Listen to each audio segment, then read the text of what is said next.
Bem-vindos ao podcast Criança em Foco, um podcast da Ponte de Amor, grupo de apoio à adoção, convivência familiar e comunitária.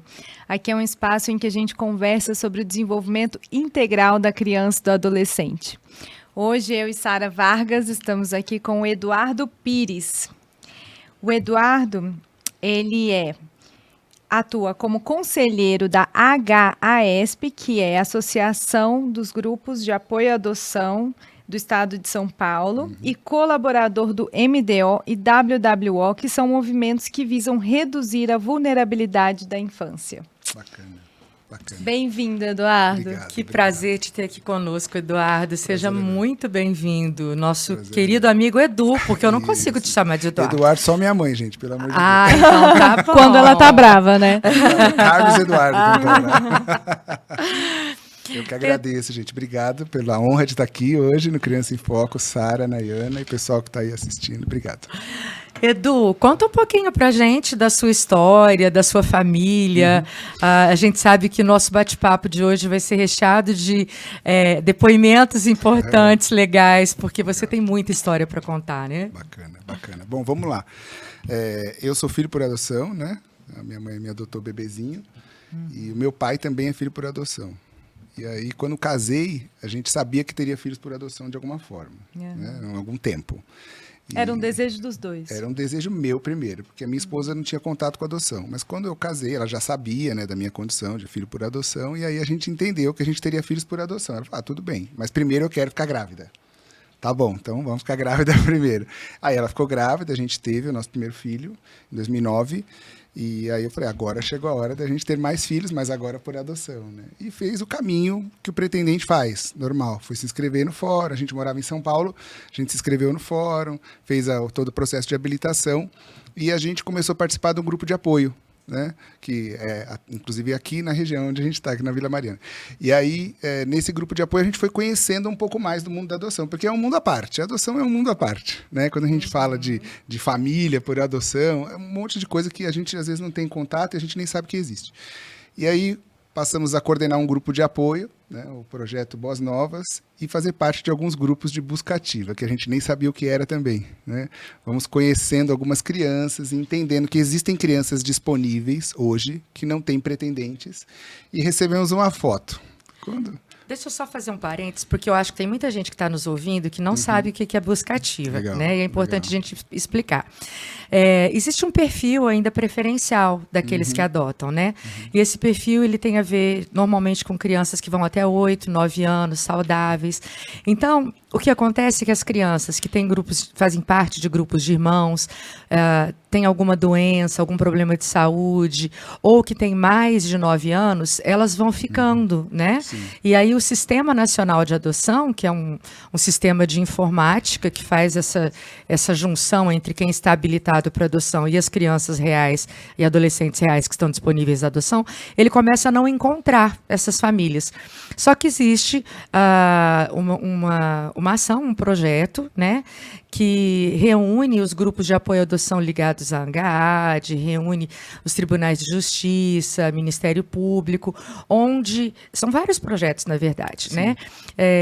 Onde essas crianças reais são colocadas para essas famílias e essas famílias, então, tomam conhecimento de que elas existem e quando há um interesse, então, elas são encaminhadas para aquela vara da infância e juventude onde aquela criança está vinculada e dali o processo continua para ver se dá certo esse matching, né? Esse encontro dessa família com essa criança. Não é isso, Edu? Foi isso que aconteceu, né? A gente estava num grupo onde tem os coordenadores de grupo e os operadores do direito, né?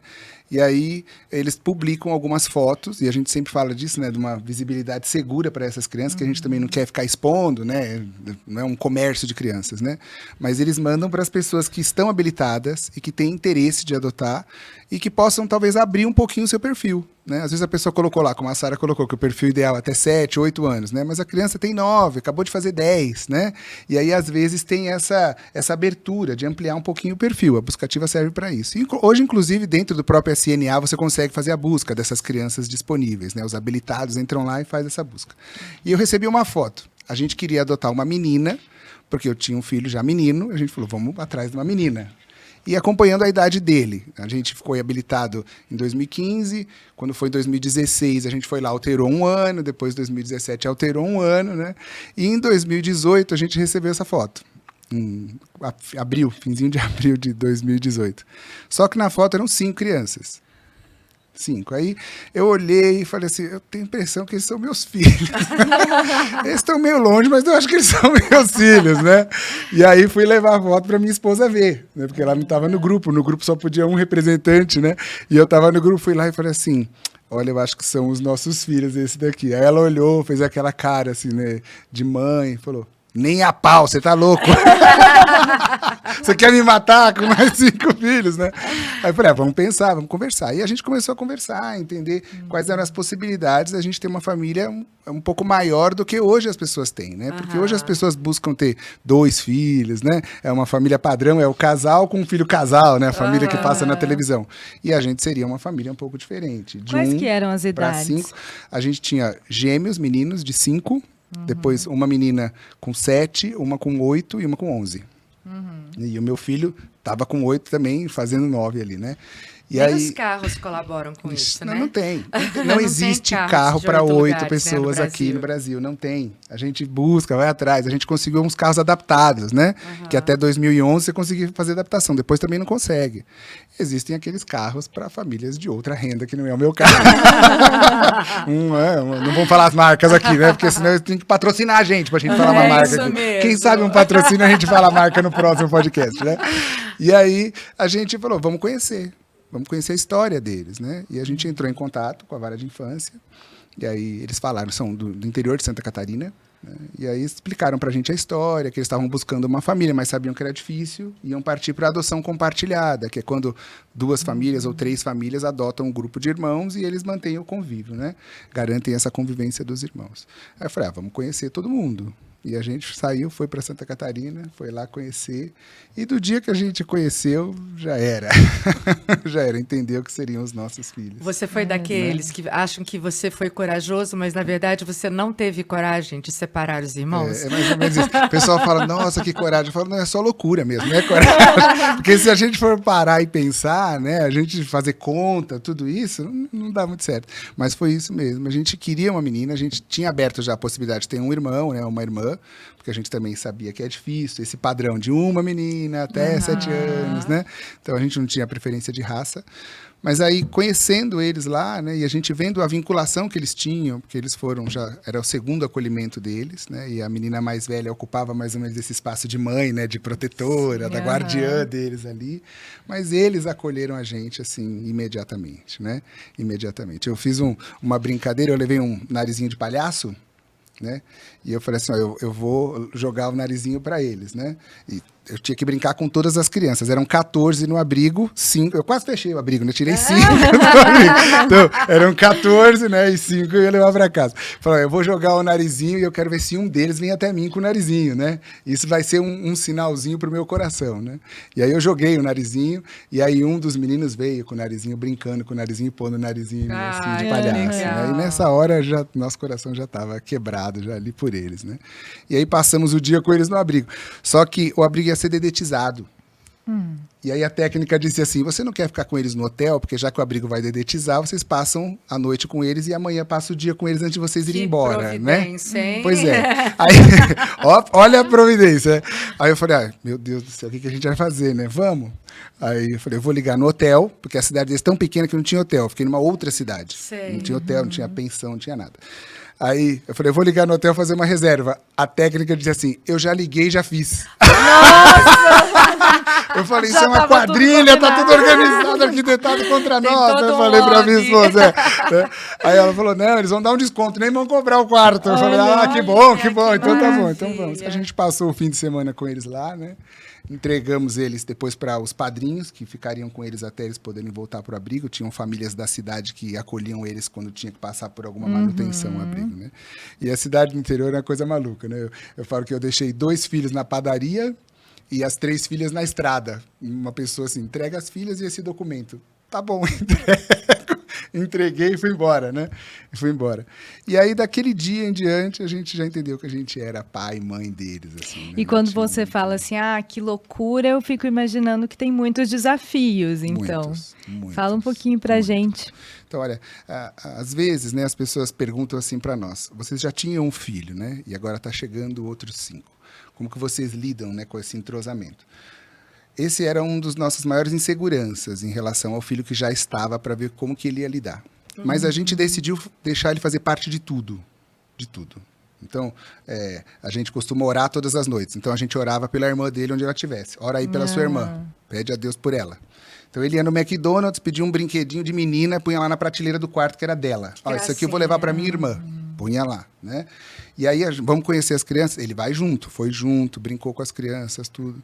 E aí, onde o nosso coração pacificou? Nesse desafio específico. Na volta, nós voltamos de Santa Catarina dia 2 de maio, acho. O feriado foi dia 1º, dia 2 de maio.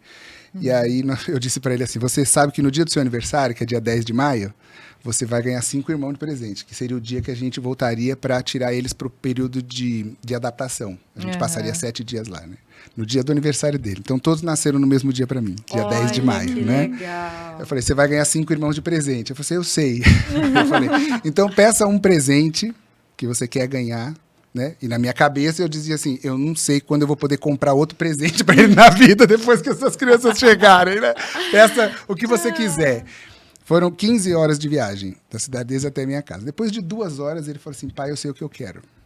Depois de 2 horas. Eu conversando com a Simone, falando, né, das coisas, e ele em silêncio, pensando no que ele queria. Aí eu preparado já o bolso, né? Meu Deus, ele vai pedir uma viagem, um negócio caro, né? Um telefone, sei lá. Né? E aí ele falou assim, você disse que era o que eu quisesse. Eu falei, pois é, eu já me arrependi, mas eu disse. E aí ele falou assim, eu quero uma máquina do tempo para chegar logo dia 10 e eu pegar os meus irmãos para levar para casa. Uau, que lindo. Então, nessa hora, foi a hora que a nossa preocupação se dissipou e a gente falou, ele já adotou os irmãos. Ele estava de coração aberto. Ele estava com o coração aberto. Então, esse que era talvez um dos nossos maiores temores, né? Aí isso se diluiu e realmente a gente brinca que desde que eles chegaram, era para ser 3 contra 5, mas ficou 6 contra 2, porque o Guilherme passou pro lado deles no dia. No dia o Guilherme já passou pro lado deles, né? Então, esse foi um dos desafios que a gente superou muito fácil, mas por ele, não por nós, né? E mérito de vocês mesmo, porque vocês prepararam muito bem, né? Ele estava incluído nas conversas, né? A ideia é essa, sabia, né? familiarizado com a família. A adoção é para a família, né? Não adianta a gente querer esconder. Às vezes a pessoa não conta para a avó, para o vô, para o tio, e depois a gente quer cobrar da nossa família uma postura, sendo que eles estão sendo pegos de surpresa. Né? Ou mesmo ficar com medo, né? De, mas é uma criança, Exato. e se decepcionar. As decepções acontecem com todo mundo, inclusive com crianças, né? Com todo mundo. Então, vocês foram muito, muito sábios nessa postura de incluir o Guilherme em tudo isso desde o início. A ideia era essa. E aí as pessoas perguntam também da questão financeira, né? Claro que impacta a questão financeira. Não adianta falar que a gente tem o mesmo conforto financeiro, né? A mesma liberdade financeira que a gente tinha. Não é porque você adotou 1, 2, 3 ou 5 que o seu salário duplica, triplica ou quadriplica. Claro. O salário é o mesmo, né? E eu costumo sempre dizer isso. Eu não frequento os mesmos restaurantes e nem viajo para os mesmos lugares. Mas a gente é muito mais feliz do que a gente era. Que legal. Muito mais, né? A gente ia... Eu gosto muito de ir para a Olímpia, Águas Quentes, né? Eu gosto bastante. E a gente ia sempre para a Olímpia, ficava nos lugares, bem acomodado. São 3 pessoas, qualquer lugar é grande para nós, né? 3 pessoas. Agora, com 8, qualquer lugar é pequeno. Mas a gente continua indo para a Olímpia de carro, com uma carreta atrás do carro, levando um monte de coisa. Aluga uma casa no Airbnb e assim vai, né? Sim. E a gente é muito mais feliz, a gente se diverte muito mais, a gente brinca muito mais. Então, o que era um temor, isso vai se dissipando com a convivência e com essa assimilação do que é valor para nós. Né? Eu acho que os filhos, eles trazem um pouco disso, um pouco de noção pra gente. Quando a gente é só o casal, a gente acha que a vida é uma coisa. Depois que os filhos chegam, a gente começa a ter outros valores, ter consciência de outras coisas para a vida, né? E eles trouxeram isso para nós. A ideia eu estou disposto a ter um pouco menos para que eles tenham alguma coisa, porque eles não tinham nada. Nem mãe, nem pai, nem casa, nem individualidade, nem nada. E aí, quando eu descobri que se eu me dispusesse a ter um pouco menos, eu teria muito mais, eu posso dizer que eu sou muito mais feliz. Muito Olha mais só. feliz, né? E Muito Edu, mais feliz. Esses 5 chegam com uma mochila nas costas chamada história, né? Mesmo os mais novos, a gente sabe que essa história deixa marcas, né? E que mesmo os gêmeos devem ter assimilado de forma diferente as situações tão semelhantes que viveram e que encararam, né, simultaneamente. Como que vocês foram lidando com isso? Como é desenvolver essa individualidade de cada filho? Como que vocês foram lidando com essas situações? Bom, eu acho que o grande desafio para a adoção, eu sou coordenador de grupo, eu sempre falo isso, né? O grande desafio da adoção não é a birra da criança, né? Porque a criança é maior ou menor. É você lidar com o desconhecido. Né? Como a Sara falou, eles vêm com uma mochila. E tem coisas da mochila que a gente já sabe. Pela vivência que a gente tem nos grupos, pelas experiências que a gente ouve, né? E também pelo conhecimento que a gente busca. E tem muita coisa que está no processo. Né? Tem pai que tem medo de ler o processo dos filhos. Não, você não tem que ter medo. É a história do seu filho. Claro, você tem que conhecer. Não. Quanto mais você souber, melhor. Mas tem coisa que não está em lugar nenhum. Está só no coração deles. Né? Eu digo para as pessoas, quando as pessoas veem que acontece alguma coisa e falam, a técnica não me contou, ela me enganou, o fórum me enganou. Não, eles não sabiam mesmo. Porque quando o Conselho Tutelar chegou na casa daquela criança para providenciar o acolhimento, aquela criança não começou a sofrer naquele dia. Exatamente. Aconteceu um monte de coisa que nunca ninguém viu. Até alguém denunciar. Tem um monte de história ali. Eles vão contando coisas hoje para nós 6 anos depois, que não está no processo, que ninguém sabia. Às vezes eu compartilho com a técnica, falo, eles me contaram isso. Ela fala, nossa, a gente nunca imaginou. A gente nunca imaginou. Uma experiência. A gente estava na praia, eles estavam brincando, né? Eles nunca tinham visto o mar. Quando a gente levou eles para casa, foi a primeira vez que eles viram o mar, né? É aquela cena de filme, experimenta a água, fica fazendo assim. Corre da onda. Na areia, corre da onda de medo. E eu vou lá e jogo eles na água. Uma delícia, uma delícia. A gente está na praia, eu moro no litoral, né? E aí passa uma pessoa e chacoalha a latinha da mesa e pergunta se pode levar. E eu falo, pode. Catador de lata. Aí a minha filha diz assim, eu também pegava latinha. Ah, é, filha? Você já liga a antena. Tom. Ah, é, filha? É. Eu falei, mas pegava latinha pra quê? Pra vender. Pra comprar doce? Olha que ingenuidade. Aí ela fala assim, não é pra comprar doce, pra comprar comida e pra comprar cigarro pro fulano. E se eu não chegasse com o cigarro, a gente apanhava muito. Meu Deus. Muito. E aí você fala, nunca ninguém me contou isso, né? Como é que ninguém sabia disso? Então, são situações que a gente desconhece e a gente vai descobrindo com o tempo. E quando fala dos gêmeos, por exemplo, que nem a Sara falou, tem os gêmeos. Hoje eles têm 11, né? Estão lá tocando terror com a mãe deles lá. Um abraço para todo mundo. Simone, meu amor, Deus abençoe você aí, viu? Deus abençoe as crianças também, eles vão assistir depois, né? Os gêmeos, eles chegaram com 5 anos, né? São idênticos, gêmeos idênticos. Eu não sabia quem era quem, tive que aprender quem é quem, né? Então, no começo, o que eu fazia? Eu pegava um marcador permanente e fazia uma pinta na cara de um e na nuca, para eu saber de frente e de costa quem era.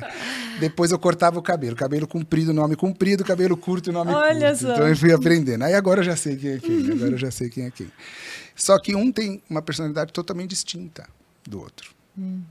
Um deles, que é o mais velho, que ele disse que ele nasceu primeiro, 3 minutos antes, eu nasci primeiro. Sim. Ele achava que a genitora dele ia aparecer a qualquer momento para levar ele embora. Que dia que minha mãe vai chegar? Né? Quando é que, né, isso aqui vai acabar? Essa festinha vai acabar, né? Não, não vai. O outro não. O outro já assimilou que era aquela família dela, né, com a família dele com mais tranquilidade. Esse daí, que tinha essa questão de mais resistência, a gente fala que a gente paga a língua, a gente fala as coisas e paga a língua, né? O primeiro dia que eu fui no grupo de apoio à adoção, a coordenadora perguntou para mim, qual que é o seu perfil? Eu falei, 18 anos trabalhando para eu compor a renda para financiar o apartamento. Aí ela falou, não, eu falei, não, eu quero grande, porque eu não quero mais beber em casa, não quero mais ninguém mamando no peito, não quero mais nada, né? E aí ele chegou e no primeiro mês ele pediu para mamar no peito da minha mulher. E a gente resistiu, e a terapeuta falou, dá e vamos ver o que acontece. A gente deu. Ele mamou meia hora, dormiu 4 horas e acordou como se aquela fosse a família dele. Olha, que coisa mais linda. Olha que coisa maluca. A gente não entendeu nada. Mas a gente viu que era, tipo, ele precisava daquilo para ele entender que aquela era a mãe dele, que aquela era a família dele. A gente não sabe qual foi a situação que ele foi retirado daquela família. Será que ele ainda mamava? A gente não sabe, né? Não está lá, não tá lá no livro. Então, a gente foi vendo que precisava dar essa atenção. E o outro? E o outro gêmeo? Vamos perguntar. Você também quer? Deus me livre. Olha só, completamente diferente. Totalmente diferente, né? E sabia, do que é bem comum mesmo a criança ou adolescente, ela querer experimentar aquilo até que ela não vivenciou, né?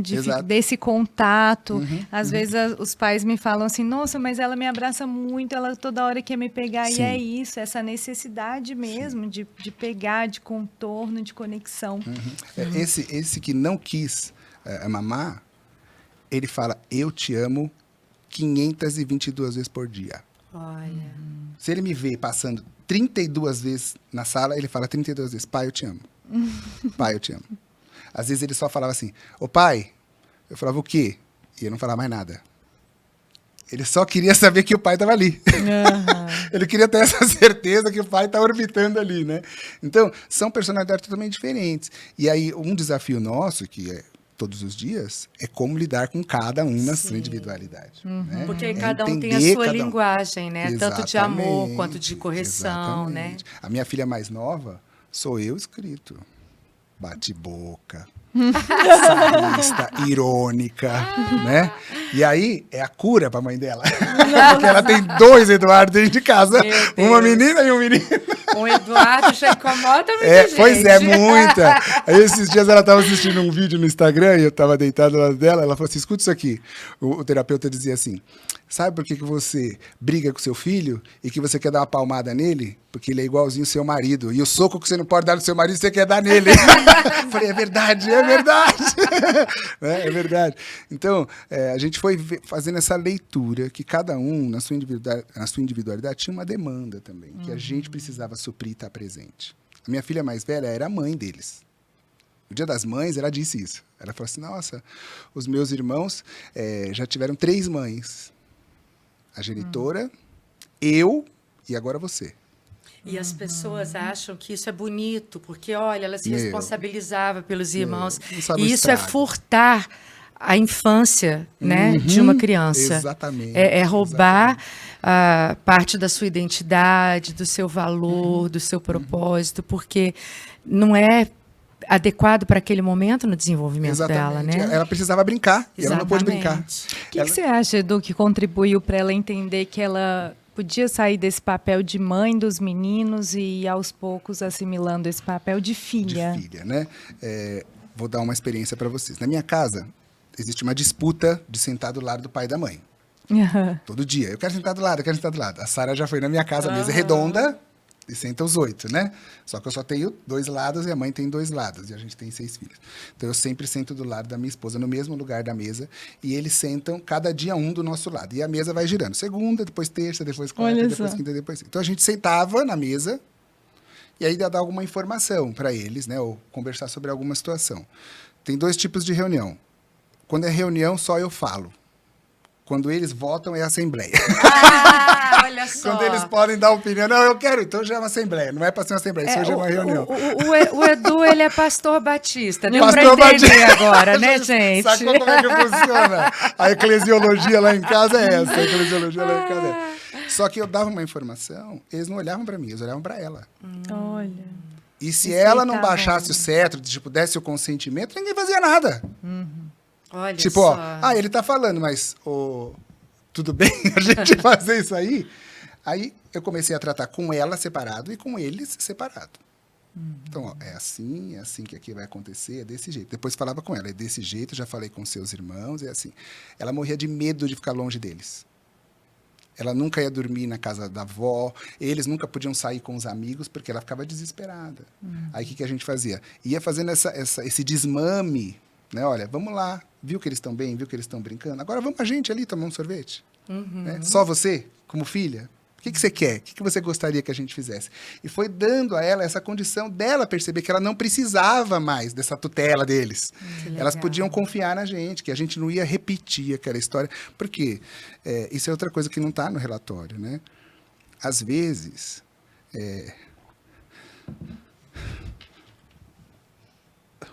ela tinha que se sacrificar para poupar os seus irmãos. Porque ela sabia que um abuso ia acontecer. E ela tinha que pedir para eles saírem.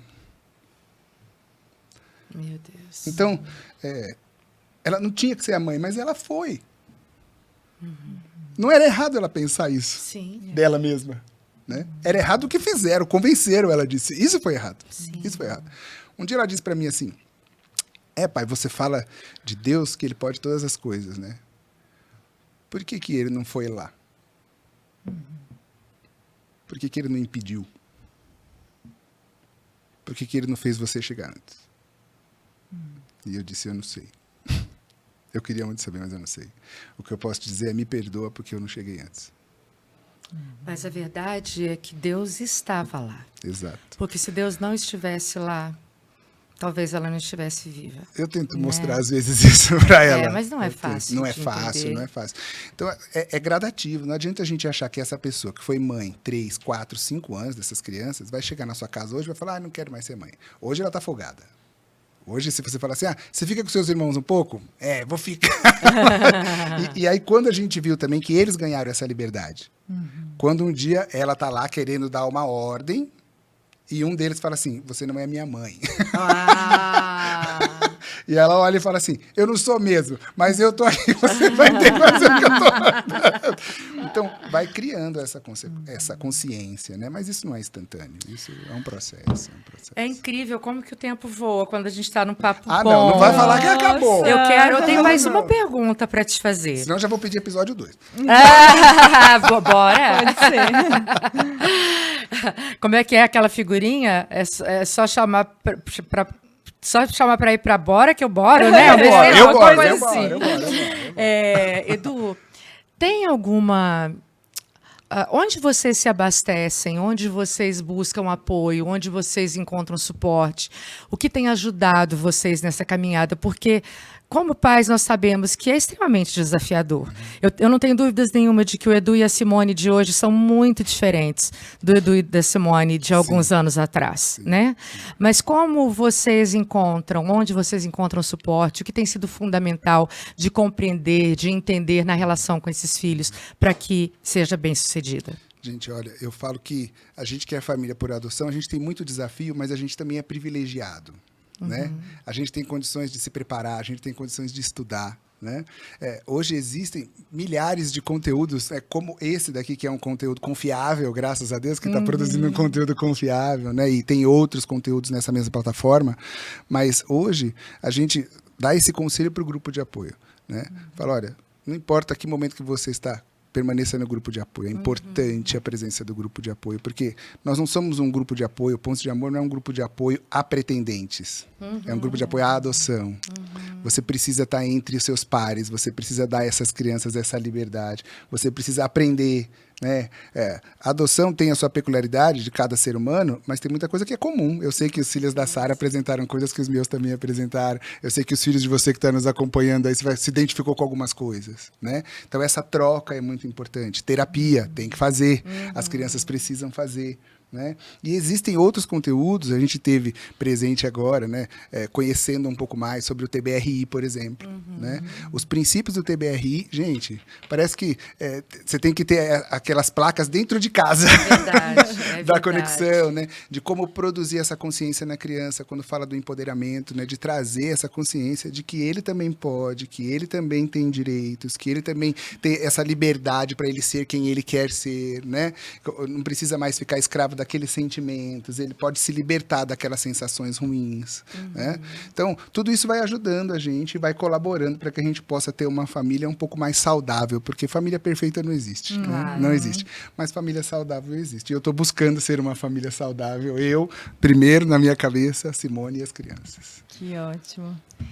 É isso então, gente. Esse foi o podcast de hoje. A gente agradece muito o Edu aqui, a Sara e vocês ouvintes. Se você também quiser compartilhar a sua história com a gente, tiver desafios com criança, adolescente, quiser colocar o tema para a gente, manda um e-mail. O podcast, o e-mail é criançaemfoco@pontesdeamor.org.br. Muito obrigada. Valeu, Edu. Tamo junto.